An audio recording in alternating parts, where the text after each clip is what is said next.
dari kelompok satu akan membuat video mengenai penjelasan mengenai momen inersia spesial dan kobalt untuk memenuhi kebutuhan tugas dari mekanika lanjut. Sekian dan Baik, Assalamualaikum warahmatullahi wabarakatuh.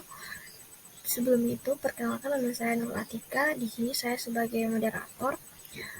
Oke, dari video sebelumnya, saya akan menjelaskan lebih detail mengenai tentang yang kami bahas dari video kali ini, yaitu tentang momen inersia spesial dan kopel dari mata kuliah mekanika lanjut. Oke, sebelum itu perkenalkan kami dari kelompok 1 yang beranggotakan 7 orang. Yang pertama ada Alfiani Nabila, kemudian Dan Mempa, Rizal Hasan, Nurul Atika, Renita, Natalia Limolempang, dan Nur Atira. Oke, untuk lebih lanjut dari materi tersebut akan dilanjutkan oleh teman kelompok saya. Baik, Assalamualaikum warahmatullahi wabarakatuh. Di sini saya akan menjelaskan tentang momen inersia spesial. Nah, pada minggu kemarin itu kita sudah mengetahui apa pengertian dari momen inersia. Nah, bahwa momen inersia itu adalah ukuran kelembaman suatu benda untuk berotasi terhadap porosnya.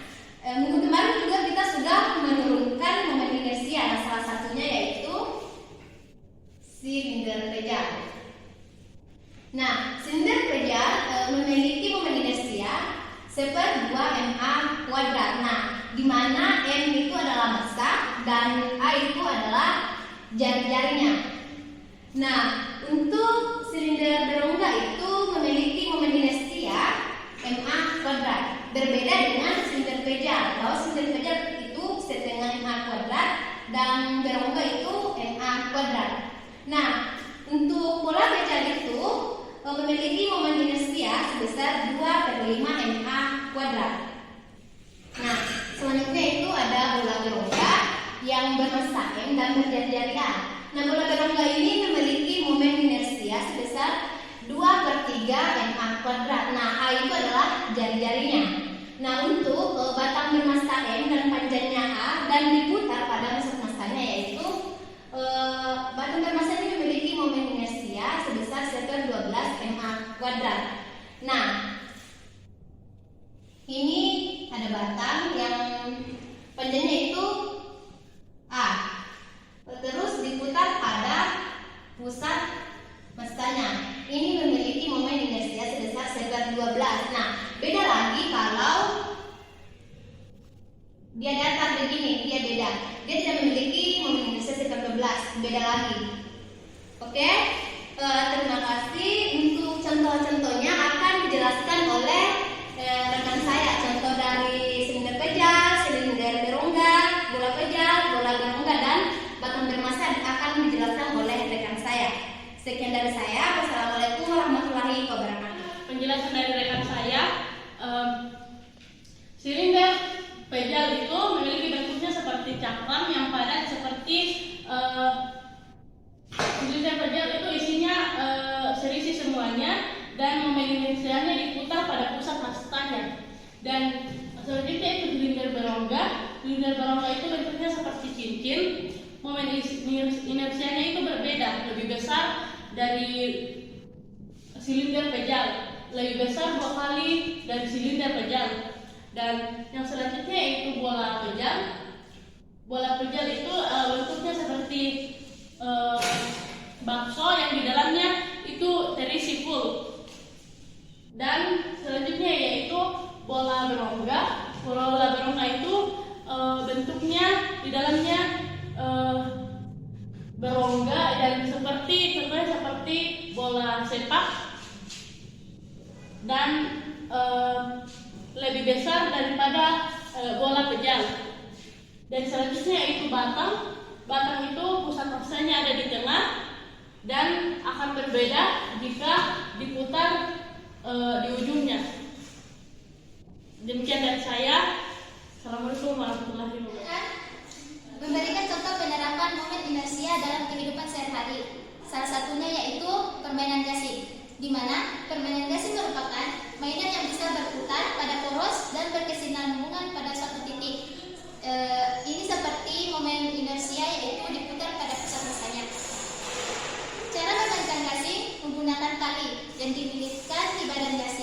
lalu dihentakkan sehingga yang berputar pada porosnya dan berputar sesuai arah jalannya. Ya, baik. Assalamualaikum warahmatullahi wabarakatuh. Di sini saya akan menjelaskan mengenai couple dan definisi dari couple. Jadi couple itu ibaratkan satu pasangan yang sama.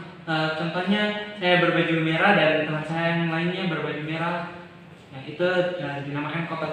Nah, untuk definisinya sendiri, yaitu dikatakan di sini sepasang gaya sejajar. Jadi ada dua buah gaya sejajar. Misalkan ini. Di sini adalah sebuah gaya sejajar yang dengan disimbolkan dengan F. Gaya itu adalah F dan sama besar. Nah, dari jarak sini dan dari jarak ini sampai di bawah itu sama dengan jarak dari sini sampai di atas ini. Jadi ini adalah gaya pertamanya, dari couple-nya adalah ini, ataupun sebaliknya juga bisa seperti itu. Tetapi berlawanan arah. Nah, couple itu gaya pertamanya berlawanan arah dengan couple kedua. Jadi couple pertamanya itu mengarah ke atas, couple ke bawahnya itu mengarah ke bawah. Dan tidak terletak pada titik kerja yang sama. Nah, titik kerjanya itu yang di sini dan tidak terletak pada titik kerja yang sama. Nah, untuk definisi berikutnya itu couple menyebabkan gerak rotasi. Nah, di sini sumbu X-nya menjadi pusatnya, maka kedua couple ini bisa berrotasi. Dia berrotasi dengan berlawanan arah jarum jam. Dan momen couple sendiri itu dari F ke minus F. Jadi dari sini ke sini itu disimbolkan sebagai R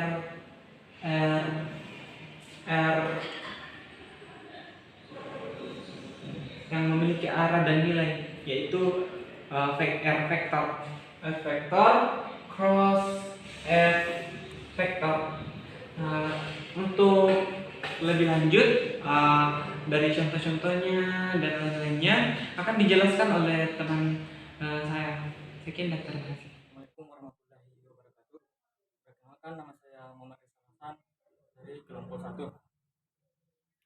Pada kesempatan kali ini saya akan melanjutkan materi dari tema kelompok saya, yaitu mengenai couple.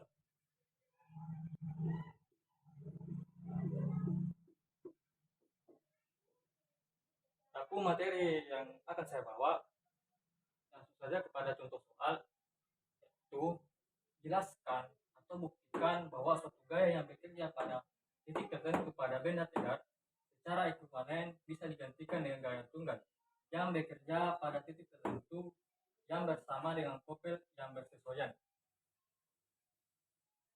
Adapun kita misalkan mempunyai gaya F1 yang bekerja pada titik T1 dan kita mengambil F1 ya adalah couple dari negatif F1 yang mempunyai besar yang sama yang bekerja pada titik T. Di sini kita akan membuktikan bahwa couple F1 dan negatif F1 ini akan menghasilkan momen gaya yang biasanya yaitu R1 cross F1. Meskipun nanti ada dua gaya ini yang menghasilkan momen gaya yang besarnya sama, yaitu R1 cross F1, di mana R1 ini adalah vektor posisi pada kedua couple. Baiklah, untuk membuktikan bahwa couple F1 di titik T1 dan couple F1 di titik G mempunyai momen couple yang bersesuaian, maka kita misalkan mengambil titik asal di sini.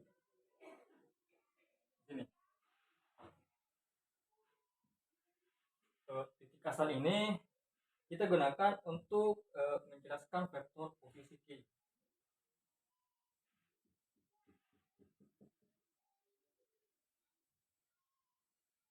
Di mana di sini adalah titik Q. Titik Q ini adalah vektor posisi dari titik Q terhadap O. Kemudian kita juga mengambil vektor P1.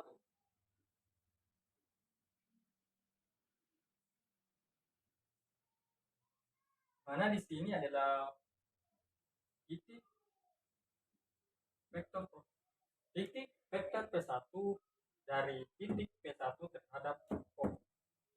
Dari sini kita dapat mencari momen kopelnya, yaitu dengan melihat dari titik O dapat kita ambil, yaitu I cross 1. Karena kopel ini berlawanan dengan arah jarum jam, maka tandanya positif.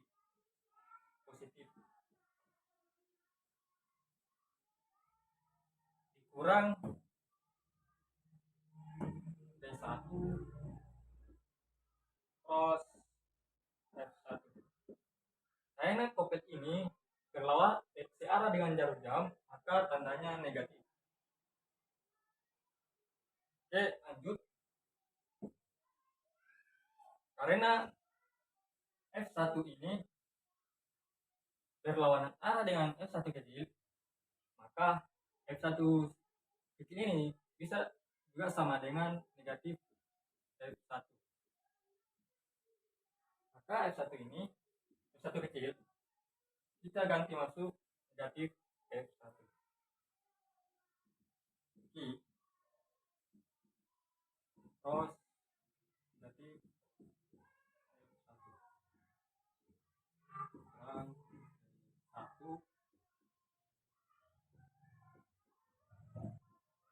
cross F1. Kemudian kita keluar. Kemudian kita bisa keluarkan F1. Jadi minus dalam kurung I kurang P1 cross F1. Kemudian kita tentukan bahwa Q dikurang P1 itu sama dengan apa. Kita lihat dari segitiga OP 1.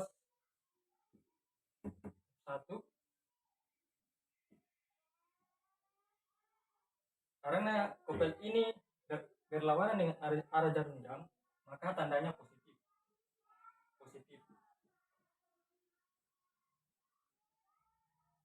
Dikurang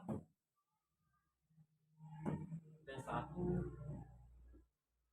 cross F1. Karena kopel ini berlawanan searah dengan jarum jam, maka tandanya negatif. Oke, lanjut.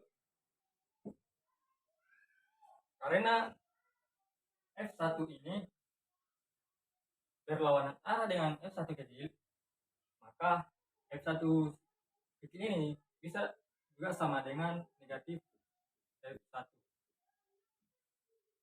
Maka F1 kecil kita ganti masuk negatif F1.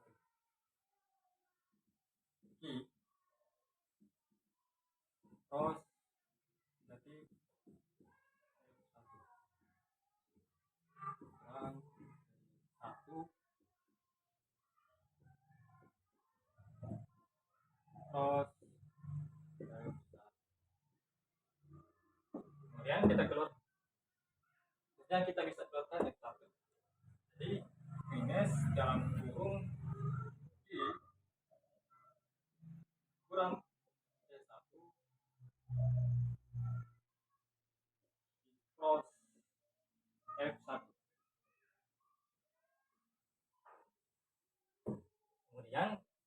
kita tentukan bahwa Q dikurang P1 itu sama dengan apa.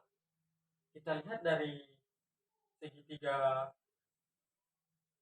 OPQ, maka kita dapat menyatakan bahwa Q itu Q ditambah R1 sama dengan R1. Maka R1 sama dengan P1 kurang Q.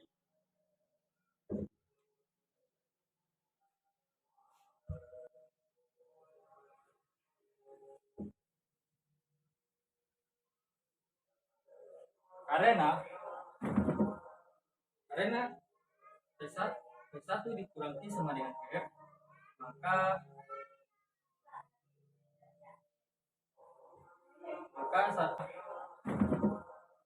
karena P1 dikurang Q sama dengan R, maka sama juga bahwa Q dikurang P1 itu sama dengan negatif R1. Maka dari itu Q dikurang P1 kita ganti dengan minus R1. Minus terang kurung minus R1 cross R1.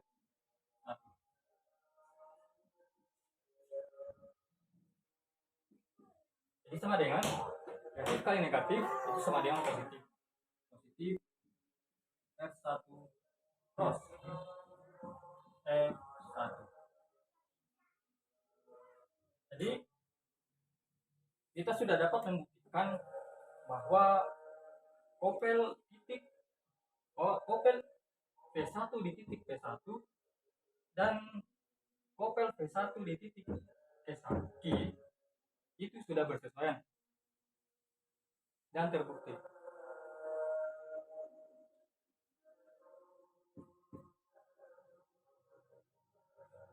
Dan juga walaupun nantinya kita menggunakan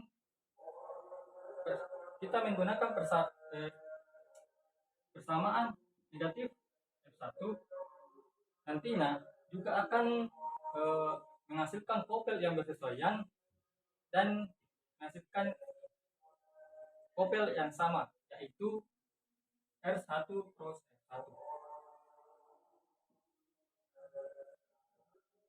Jadi maka dari itu kita dapat simpulkan bahwa jika suatu gaya bekerja pada suatu benda tegar, maka akan ada kopel yang bersesuaian.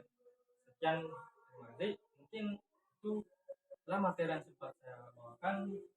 Assalamualaikum warahmatullahi wabarakatuh.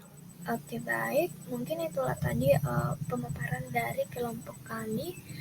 Kemudian di sini saya akan menyimpulkan dari hasil pemaparan tersebut.